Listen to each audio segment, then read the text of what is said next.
Hey everyone, welcome back to the channel. Today we have a unique perspective on aging and relationships from our subscriber Steve, a seasoned traveler and lover of life. He shares his experiences with love and relationships in Thailand, challenging conventional notions about age, beauty, and cultural differences. So sit back, relax, and prepare to have your preconceived notions challenged as we dive into a world of unexpected possibilities.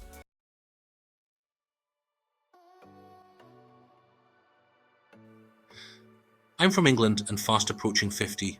I can drink with the best of them and I love to party, but I've always taken care of myself and would die before I let myself get a beer belly. Yeah, I lost my hair when I was 40, but it's amusing to hear you make jokes about baldies and then go out and shave your head to look like me. I've never fitted in with the usual middle-aged social scene, preferring to do my own thing instead. My own thing includes dancing, motorbiking, never been without one for over 30 years, and generally doing what I like to do rather than what is expected of a man of my age.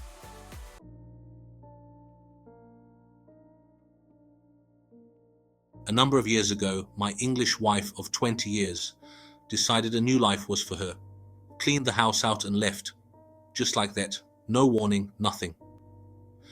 Okay, that in itself was devastating, but we get over these things. After a while, I started going out again, but found it almost impossible to meet any decent-looking girls of any age. I've never really been interested in the age of a girl and don't particularly target younger girls. What I do go for is a good looker with a nice slim body.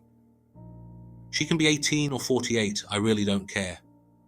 I'm not interested in lots of baggage or a jealous ex-husband hanging around, and I like girls who are genuinely interested in horizontal action.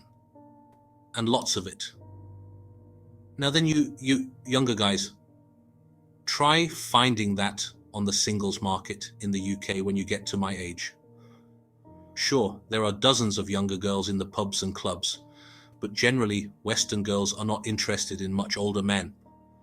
I would be very suspicious of the motives of one who was. Have you ever taken a look at what is available in the middle-age bracket? Do you think that as a guy gets older, he should settle for some fat, multi-stomached old hag? Let's see what turns your head when you get older. There is one big difference between us middle-aged guys and you. We've been there, we know the score, whereas you have a lot to learn, you just don't know it yet. I would add one further point. Given the ever-increasing waist sizes of English girls, I wouldn't be interested in a lot of the younger ones either. Whoever told them that their fat, blotchy pink bellies look cute in those crop tops? After a while, the second wave of devastation started to set in. My love life was over and I'd better learn to play bridge. Not.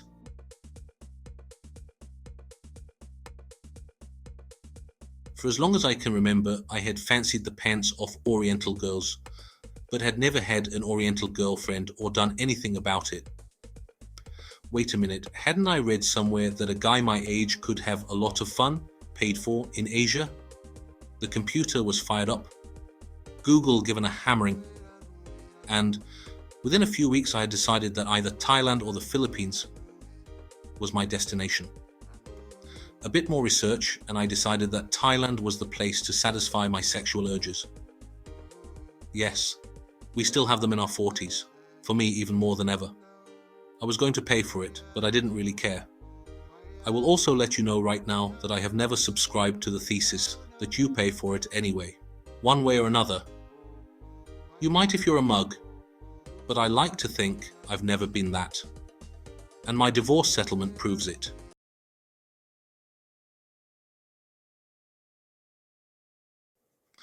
A few months later, I checked into my room at the Dynasty Inn on Sukhumvit Soi 4, and within half an hour I was sat talking to two beauties in Big Dog's bar. And so it began. The next 2 years were spent traveling back and forth to Thailand, ravaging as many girls as I could manage on every trip. Dirty old bugger, aren't I? Yeah, and I was loving it. I was pretty streetwise before I ever arrived in Thailand and had read enough to know better than to ever think the girl I was spending the night with was different, or that she really loved me. I'm sure there are some good girls working in the bars, but I wasn't going to risk it. Besides, I was having the time of my life.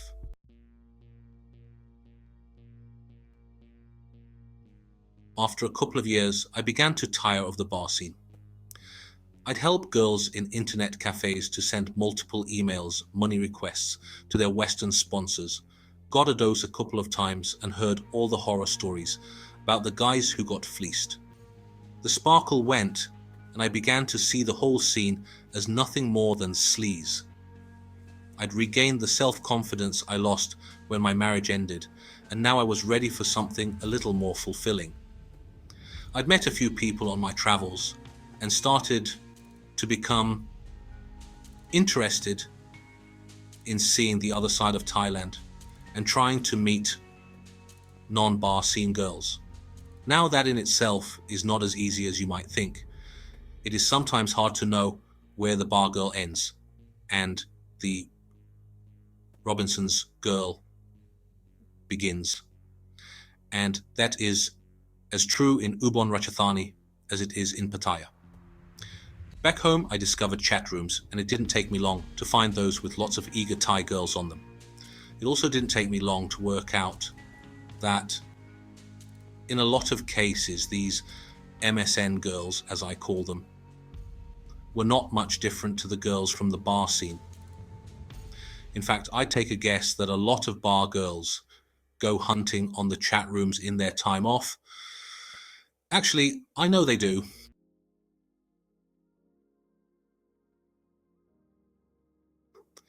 However, during one of my internet sessions, I met a girl who lived in Bangkok, worked in an office, and already had a foreign boyfriend, with whom I later became great friends.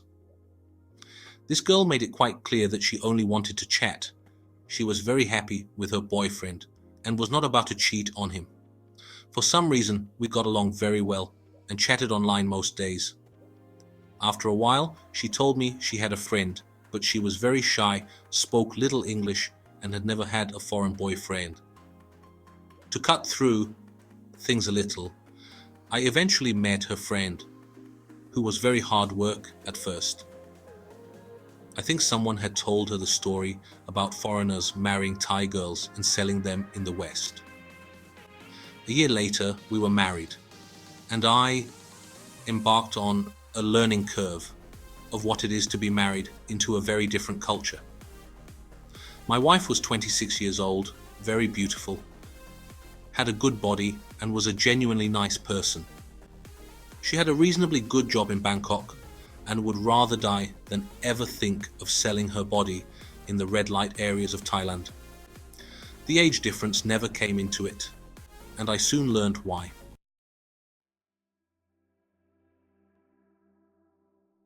She came from Isan, and I spent a lot of time up there before she got a visa, and we returned to England to settle down. During that time, I learned a lot about Thai culture and Thai relationships. I can tell you now that it is not at all unusual to see 20-year-old Thai girls with 40-year-old Thai husbands in the villages of Isan. When I questioned my wife about this, she was surprised. Why not, she said. This is something that you guys who make the comments I referred to in my opening paragraph need to learn. In many Asian cultures, not just Thai, a much older partner is totally acceptable. Why? There are many reasons. Thais are taught to respect age, and unlike Westerners, they do not see older people as a subject to make jokes about. But the main reason that an older man is acceptable, provided the other usual boxes are ticked, is financial. He is generally seen as stable and more likely to put bread on the table every night. In many Asian cultures, Girls are taught this by their parents. Now this is where some of you younger guys get confused. You cannot tell the difference between being ripped off for everything you own by a teenage bar girl and the genuine desire for a better, more stable life of a good Thai girl. If you think you can and you still got fleeced, let me tell you, you did not meet a good girl. For a number of reasons, read my fault. The marriage didn't work out, but I won't go into that. It has absolutely nothing to do with this story. During our marriage, my wife never made demands for large amounts of cash. She worked all the time she was in England and sent a small amount of money home each month, just as she had done when she lived in Bangkok. It's the Thai way. There is no welfare state in Thailand. We are still in touch today, and she would have me back tomorrow if she could.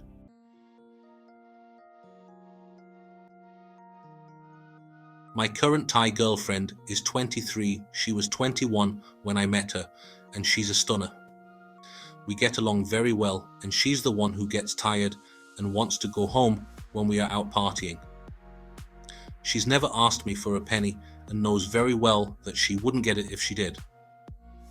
She also knows that I know every trick in the book, so a long-term sting is out of the question.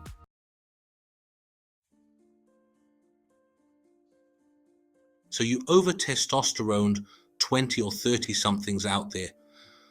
How do you explain that? Why did a 26-year-old agree to marry me? And why am I with a 23-year-old now? I'll grant you one thing. I can't get a girl like my girlfriend in England, because on the whole it just doesn't happen in the West, and so what? But is she with me for money? She's not doing very well if she is, and it's almost 2 years since I met her. Why would she want to be with me when there's all you virile, handsome, young studs out there? Of course, you could satisfy her much better than I can, couldn't you? How the hell can a guy approaching 50 hope to satisfy a young girl like her? Well, ask her who tires first, lads. Ask her how good her younger ex-boyfriends were in the sack. Open your mind and realize that your thoughts are due to the culture you were born into. Not all cultures are the same, and Asian cultures are very, very different to Western ones. A closed mind cannot accept differences and merely sees them as wrong. I don't feel ashamed when I walk along with my girlfriend and see your looks. It actually boosts my ego more than you could imagine. Your thinking will change as you get older.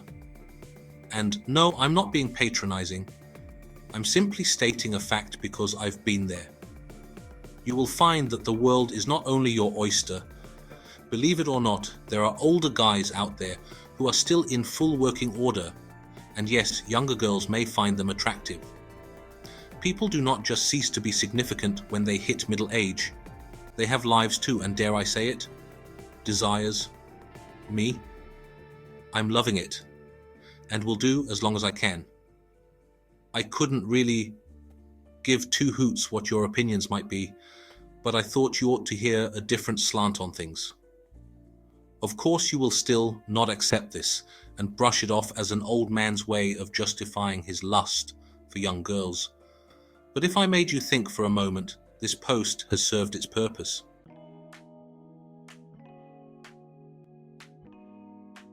Well, that was quite a story, wasn't it? Steve has shared a fascinating perspective on aging, love, and cultural differences. It's a reminder that life can surprise us at every turn.